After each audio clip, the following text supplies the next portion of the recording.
This is what I think is going on right now.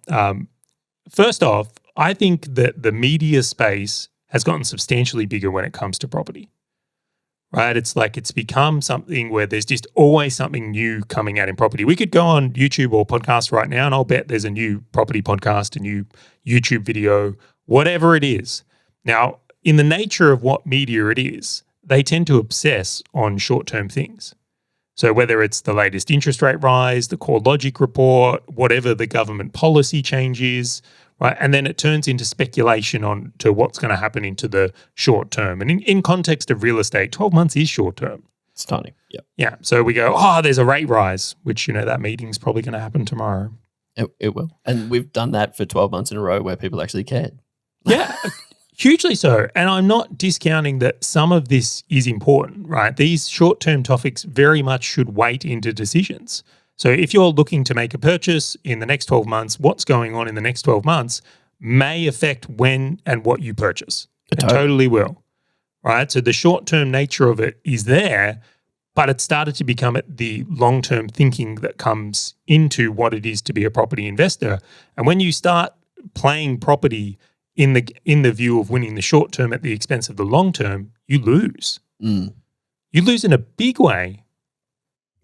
Yeah. And I think unless people bring their thoughts outside of it, similar to what we have been talking about, which is where this topic came from, I think they just get caught up in it where they don't actually know the decisions they've made now until beyond that 12-month period and into the long term. They're like, I wish that I didn't go as heavy in like cash flow property because I should have bought a better, higher quality asset, which means I don't need to sell it and buy something else, right? Like there's so many different reasons as to why people need to take that, 10,000 foot view and actually go, well, where are you trying to get to again?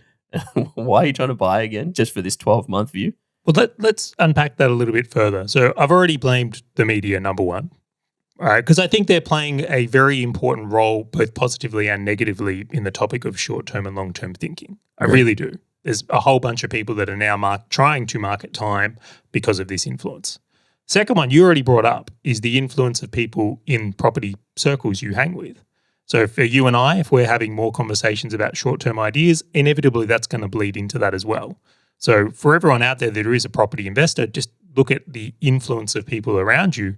And this might not even be of people that are in property. It might be people that are wanting to get into it and they're just news following or looking at it in that way as well. And it will have an effect on you. Family and friends going, really? You're looking to buy a property? Completely. I've heard this thing. Yeah, the sphere of influence.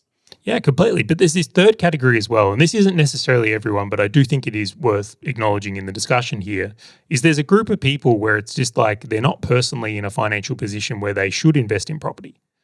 And that group of people is so reliant on a short-term win to play the game or keep playing the game that has almost become like a culture of itself, right? So it's these people that are out there just trying to buy in the next hotspot so they can get a little equity win so they can extract it and play into the next one, right? Which is a dangerous short-term game, right? That is very short-term thinking against playing a longer-term strategy. So if you're hotspot jumping, and just to use this as an example, let's say you're watching the news and you're watching the media and you've got all this stuff and, you love the idea, you're not in a great financial position and you find a hotspot. You might find an area that might go up 30% in the next 3 years, but it doesn't have a great long-term outlook.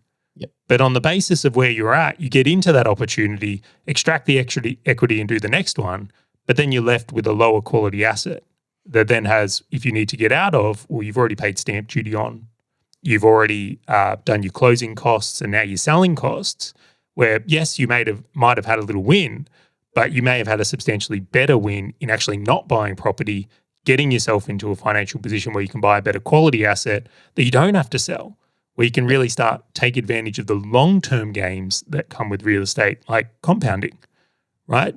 77% compounded continually, like annually for 30 years, far exceeds getting a 30% win in 24 months or 36 months. And then stagnant. No, but that's not even to mention the risk of it going to zero or nothing. Like we've seen oversupply in apartments previously where they were just stagnant for ages. We've seen mining towns that have just gone and basically collapsed comparative to what do you mean we've seen a state?